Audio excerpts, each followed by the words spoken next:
ഇന്നത്തെ നമ്മുടെ റെസിപ്പി നല്ല ടേസ്റ്റുള്ള restaurant style soya chunks roast ആണ്. സോയ ഉലർത്തിയതെന്നോ സോയ വരട്ടിയതെന്നോ ഒക്കെ പറയാം. ഇത് കഴിച്ചാൽ ശരിക്കും സോയ ചങ്ക്സ് ആണെന്ന് പറയുകയില്ല കേട്ടോ. സോയ ചങ്ക്സ് ഒക്കെ ഇഷ്ടമില്ലാത്തവർക്ക് പോലും ഇഷ്ടപ്പെടുന്ന ഒരു റെസിപ്പിയാണ്. അപ്പോൾ കഴിച്ചാൽ ഒരു നോൺ വെജ് ഐറ്റം കഴിക്കുന്ന ഒരു ഫീലാണ്. ഉണ്ടാക്കാനാണെങ്കിലും വളരെയധികം എളുപ്പമാണ്. അപ്പോൾ നമ്മുടെ സോയ ചങ്ക്സ് ഡ്രൈ ഫ്രൈ അല്ലെങ്കിൽ ഉലർത്തിയത് ഉണ്ടാക്കാനായിട്ട് ഒരു പാനിലേക്ക് 1 കപ്പ് സോയ ചങ്ക്സ് ആണ് ഇട്ട് കൊടുക്കുന്നത്. 1 കപ്പ് എന്ന് പറയുമ്പോൾ ഇത് ചെറിയ സോയ ചങ്ക്സ് ആണ്.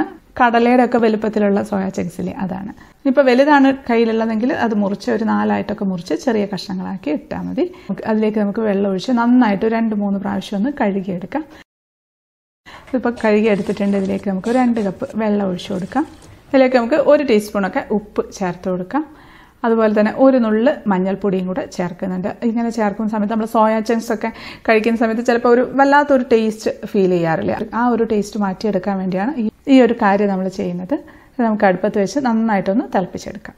മഞ്ഞൾപ്പൊടി അധികം ആവണ്ട കേട്ടോ, 1 നുള്ള് മാത്രം മതി. ഇപ്പം നന്നായിട്ട് തിളച്ചിട്ടുണ്ട്. തിളയ്ക്കുമ്പോൾ തന്നെ നല്ല സോഫ്റ്റ് ആയിട്ട് വരും. ഇത് മതി. ഇത് നമുക്ക് ഓഫായി കൊടുക്കാം. നമുക്ക് ഒരു അരിപ്പയിലേക്ക് ഒഴിച്ച് ആ വെള്ളം അങ്ങ് കളയാം. എന്നിട്ട് നമുക്ക് പൈപ്പിൻ്റെ ചുവട്ടിൽ പിടിച്ച് നന്നായിട്ടൊന്ന് കഴുകിയെടുക്കാം. എന്നിട്ട് നമ്മളതിൻ്റെ വെള്ളം അങ്ങ് പിഴിഞ്ഞ് കളഞ്ഞങ്ങ് എടുത്ത് മാറ്റി വെക്കാനേ. അപ്പോൾ പിഴിയുന്ന സമയത്ത് ഒരുപാട് അങ്ങ് ഞെക്കി കഴിയുമ്പോഴത്തേക്ക് അതങ്ങ് പൊട്ടി കഷ്ണങ്ങളൊക്കെ ആയിപ്പോൾ അങ്ങനെ ആയിപ്പോകണ്ട. ഇത് നമ്മൾ ജസ്റ്റ് ആദ്യം ഒന്ന് ഡ്രൈ ഫ്രൈ ചെയ്തെടുക്കുന്നുണ്ട്. അപ്പം ചെറിയ കഷ്ണവും വലിയ കഷ്ണവും ഒക്കെ ആയിട്ട് കിടക്കുകയാണെന്നുണ്ടെങ്കിൽ ചെറുത് പെട്ടെന്നായിട്ട് വലുത് ആവാതെയൊക്കെ കിടക്കും. അതുകൊണ്ട് ജസ്റ്റ് ഒന്ന് പ്രസ് ചെയ്തെടുത്താൽ മതി. ഇതിലേക്ക് നമുക്ക് 1 ടീസ്പൂണൊക്കെ കാശ്മീരി ചില്ലി പൗഡർ ഇട്ട് കൊടുക്കാം. സാധാരണ മുളക് പൊടിയാണെങ്കിൽ 1/2 ടീസ്പൂൺ മതി. 1 നുള്ള് മഞ്ഞൾപ്പൊടി നമ്മൾ നേരത്തെ ഇട്ടതാണ്, ഇതിൽ പിടിച്ചിട്ടുണ്ടാവും. അപ്പോൾ അതുകൊണ്ട് കുറച്ച് മതി. അതിൻ്റെ കൂടെ ആവശ്യത്തിന് ഉപ്പും കൂടെ ഇട്ട് കൊടുക്കാം. എല്ലാം കൂടെ നന്നായിട്ടൊന്ന് കുഴച്ച് വയ്ക്കാം. കുറച്ച് സമയം വെക്കുകയാണെങ്കിൽ നല്ലതാണ്, ഇല്ലെങ്കിലും കുഴപ്പമൊന്നുമില്ല. ഞാൻ ഉടനെ തന്നെ ഉണ്ടാക്കാൻ പോവാണ്. ഒരു പാനിലേക്ക് ഇതങ്ങ് ഇട്ട് കൊടുക്കാം. അതിലേക്ക് നമുക്കൊരു 1/2 കപ്പ് വെള്ളവും കൂടെ ഒഴിച്ച് അടച്ചു വെച്ചൊന്ന് വേവിച്ചെടുക്കാം. ഒരു മീഡിയം ഹൈ ഫ്ലെയിമിൽ തന്നെ വെച്ച് വേവിക്കാം. ഓൾറെഡി വെന്തതാണ്, എന്നാലും ഒന്നുകൂടെ ഒന്ന് സോഫ്റ്റായി കിട്ടാനാണ്. കുറച്ച് കഴിയുമ്പോൾ തന്നെ അതിൻ്റെ വെള്ളമൊക്കെ നന്നായിട്ട് വറ്റിയിട്ടുണ്ട്, നല്ല ഡ്രൈ ആയിട്ടിരിപ്പുണ്ട്. നമുക്കൊന്ന് ഇളക്കി കൊടുക്കാം. ഇതിലേക്ക് നമുക്ക് ചുറ്റിച്ചിട്ടങ്ങ് വെളിച്ചെണ്ണ ഒഴിച്ചു കൊടുക്കാം. വെളിച്ചെണ്ണയോ സൺഫ്ലവർ ഓയിൽ ഏതായാലും കുഴപ്പമില്ല. ഞാൻ വെളിച്ചെണ്ണയാണ് ഒഴിക്കുന്നത്. ഒരുപാടൊന്നും വേണ്ട, ഒന്ന് എല്ലായിടത്തും ഒന്ന് ആവാനായിട്ട്. അപ്പോൾ ഇതുപോലെ പരന്ന പാത്രം എടുക്കുകയാണെങ്കിൽ അതായിരിക്കും കേട്ടോ കുറച്ചുകൂടെ നല്ലത്. അതവിടെ ഇരുന്നൊന്ന് ഫ്രൈ ആയിട്ട് വരണം. ഇടയ്ക്ക് മാത്രം ഒന്ന് ഇളക്കിയിട്ട് കൊടുക്കാം. ഇപ്പോൾ ഇതുപോലെ വെള്ളത്തിൽ വേവിക്കാതെ ഡയറക്റ്റ് വേണമെങ്കിൽ എണ്ണയിലോട്ടിട്ടൊന്ന് ജസ്റ്റ് ഇതുപോലെ റോസ്റ്റ് ചെയ്തെടുക്കാം കേട്ടോ. പക്ഷേ അപ്പോൾ സോയ ചങ്ക്സ് കുറച്ച് ഉറപ്പായിപ്പോൾ അതവിടെ ഇരുന്ന് ആയി വരട്ടെ. ആ സമയത്ത് നമുക്ക് വേറൊരു പാനിലേക്ക് വെളിച്ചെണ്ണ ഒഴിച്ചു കൊടുക്കാം. കുറച്ച് മതി. ഇനി അതിലേക്ക് നമുക്കൊരു വലിയ സവാള അരിഞ്ഞതാണ്, നല്ല നൈസായിട്ട് അരിയണം. ചെറിയ സവാള ആണെങ്കിൽ 2 എടുക്കാം. അതിലേക്ക് നമുക്ക് 1 പച്ചമുളകും കൂടെ ചരിച്ച് മുറിച്ചതാണ്, അതിട്ട് കൊടുക്കാം. കുറച്ച് ഉപ്പ് ഇട്ട് കൊടുക്കാം. നമ്മൾ ഉപ്പ് ഇടുമ്പോൾ ശ്രദ്ധിക്കണം, സോയ ചങ്ക്സിൽ ഇട്ടതാണ്. അപ്പോൾ ഇതിൽ ആവശ്യമുള്ളത് മാത്രം ഇട്ടിരുന്നാൽ മതി. നമുക്കതൊന്ന് ഇളക്കി കൊടുക്കാം. അതവിടെ ഇരുന്ന് ആയി വരട്ടെ. അതിൻ്റെ ഇടയ്ക്ക് സോയ ചങ്ക്സ് ഇങ്ങനെ ഡ്രൈ ആയിട്ട് വരുന്നുണ്ട്, മുരിഞ്ഞ് വരുന്നുണ്ട് പുറം ഭാഗമൊക്കെ. അപ്പോൾ അത് ഇടയ്ക്കിടയ്ക്കൊന്ന് ഇളക്കി കൊടുക്കണം. അവിടെ തന്നെ ഇട്ട് കഴിഞ്ഞാൽ അടിഭാഗം മാത്രം അങ്ങ് മുരിഞ്ഞു പോകും. ഇടയ്ക്കൊന്ന് ഇളക്കിയിട്ട് കൊടുത്തിരുന്നാൽ മതി. ഉണ്ട്, അതിൻ്റെ മോൾ ഭാഗമൊക്കെ ചെറുതായിട്ട് ബ്രൗൺ കളറായി വരുന്നുണ്ട്. ഒന്നുകൂടെ ഇത് ആവട്ടെ. അപ്പോൾ ഒന്ന് നന്നായിട്ടൊന്ന് വഴന്ന് വന്നിട്ടുണ്ട്. ആ സമയത്ത് നമുക്കതിലേക്ക് ഇഞ്ചി വെളുത്തുള്ളി പേസ്റ്റാണ് ഇട്ട് കൊടുക്കുന്നത്. ഒരു 1/2 ടീസ്പൂണൊക്കെ ഇട്ട് കൊടുക്കാം. അത് ഇട്ടിട്ട് അതൊന്ന് ചൂടായി അതിൻ്റെ ആ ഒരു റോ സ്മെല്ലൊന്ന് മാറി വരട്ടെ. അത് കുറച്ച് സമയം ഒന്ന് ഇളക്കി കൊടുത്താൽ മതി. നമ്മുടെ സവാളയുടെ കളറൊക്കെ ഒന്ന് ചെറിയൊരു ബ്രൗൺ ഷെയ്ഡിലോട്ട് വന്നിട്ടുണ്ട്. ഇത് മതി. ഇനി ഇതിലേക്ക് നമുക്ക് 1 ടീസ്പൂൺ കാശ്മീരി ചില്ലി പൗഡർ ഇട്ട് കൊടുക്കാം. അതിൻ്റെ കൂടെ തന്നെ ഒരു 1/4 ടീസ്പൂണിൻ്റെ പകുതി മഞ്ഞൾപ്പൊടി ഇട്ട് കൊടുക്കുന്നുണ്ട്. അതൊന്ന് ഇളക്കി കൊടുക്കുന്നുണ്ട്. ഇപ്പം വല്ലാതെ ഡ്രൈ ആയിട്ടുണ്ടെങ്കിൽ കുറച്ച് മാത്രം ഒന്ന് വെളിച്ചെണ്ണ ഒഴിച്ചു കൊടുക്കാം. അതിൻ്റെ കൂടെ തന്നെ നമുക്കൊരു 1/4 ടീസ്പൂൺ കുരുമുളക് പൊടി കൂടെ ചേർത്ത് കൊടുക്കാം.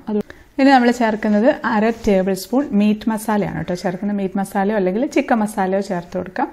അതുകൂടെ ചേർത്ത് ഒന്ന് ഇളക്കിയാൽ മതി. മീറ്റ് മസാല അധികം മൂക്കേണ്ട ആവശ്യമൊന്നുമില്ല. അതുകൊണ്ട് ഇപ്പോൾ നമ്മുടെ സോയ ചങ്ക്സ് ഒക്കെ നന്നായിട്ട് ഒന്ന് ഡ്രൈ ആയിട്ടുണ്ട്. പുറം ഭാഗമൊക്കെ ഒന്ന് നന്നായിട്ടൊന്ന് മുരിഞ്ഞ് വന്നിട്ടുണ്ട്. ഉള്ളിൽ നല്ല സോഫ്റ്റ് ആയിരിക്കും. നമ്മൾക്കിത് ഇങ്ങനെ തന്നെ വെറുതെ പെറുക്കി കഴിക്കാൻ നല്ല ടേസ്റ്റ് കേട്ടോ.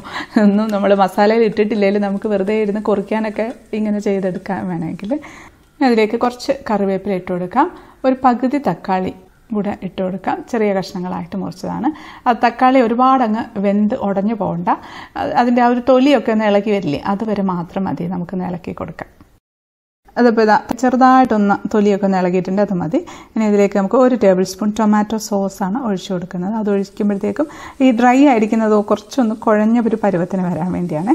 അതായിട്ടുണ്ട്. ഇനി നമുക്കിതാ നമ്മുടെ സോയ ചങ്ക്സ് നന്നായിട്ട് മുരിഞ്ഞിട്ടുണ്ട്. അത് നമുക്കിതിലേക്കങ്ങ് ഇട്ട് കൊടുക്കാം. അതിട്ട് കൊടുത്ത് അതിൻ്റെ മുകളിലേക്ക് ഒരു 1.5 ടേബിൾ സ്പൂണും കൂടെ ടൊമാറ്റോ സോസ് ഒഴിച്ചു കൊടുക്കുന്നുണ്ട്.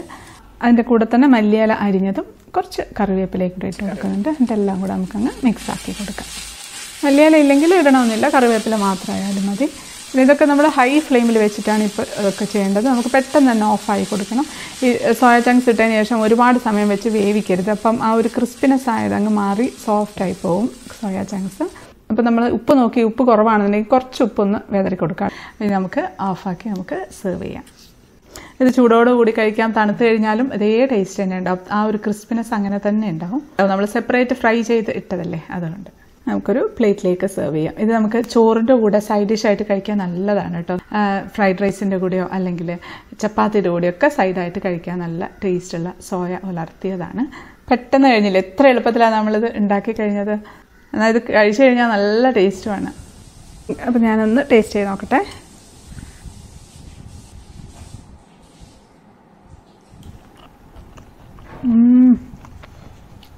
നല്ല ടേസ്റ്റുണ്ട്. പുറമേ ഒരു ക്രിസ്പിനെസ്സും ഉള്ളിൽ നല്ല സോഫ്റ്റായിട്ടാണ് ഉള്ളത്.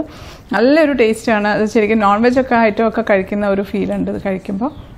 അപ്പോൾ ഇപ്പോൾ നോമ്പാണ്, വെജ് റെസിപ്പീസ് വേണമെന്ന് ആവശ്യപ്പെട്ടിട്ടുണ്ടായിരുന്നു. അപ്പോൾ എല്ലാവരും ഉണ്ടാക്കി നോക്കണം. എളുപ്പത്തിൽ തയ്യാറാക്കാൻ പറ്റിയിട്ടുള്ള ഒരു സംഭവമല്ല. അത് മാത്രമല്ല നല്ല പ്രോട്ടീൻ റിച്ച് ആയിട്ടുള്ള ഒരു ഫുഡുമാണ്. ഇത് ഒരു പ്രാവശ്യം ഉണ്ടാക്കി കഴിച്ചു കഴിഞ്ഞാൽ നമ്മൾ തീർച്ചയായിട്ടും വീണ്ടും ഉണ്ടാക്കും. ഞങ്ങളിപ്പോൾ ഇടയ്ക്കിടയ്ക്കായിട്ട് ഉണ്ടാക്കുന്ന ഒരു റെസിപ്പിയായത്. പിന്നെ ഗൗട്ട് പോലെയുള്ള അസുഖങ്ങളൊക്കെ ഉള്ളവർ ഉണ്ടാവുമല്ലോ, പയർ ഗ്രീൻ പീസ് ഒക്കെ പോലുള്ളത് കഴിക്കാൻ പാടില്ലാത്തവരുണ്ടാവുമല്ലോ, അങ്ങനെയുള്ളവർ അധികം കഴിക്കാതിരിക്കുക എന്നല്ല. അതായത് പ്രോട്ടീൻ റിച്ച് ആയിട്ടുള്ള ഫുഡ് കഴിക്കാൻ പറ്റാത്തവർ. അപ്പോൾ എല്ലാവരും ഉണ്ടാക്കി നോക്കുക, ഫീഡ്ബാക്ക് അറിയിക്കാൻ മറക്കരുത്. അടുത്തൊരു അടിപൊളി റെസിപ്പി ആയിട്ട് കാണാം. അതുവരേക്കും stay happy, stay positive. By.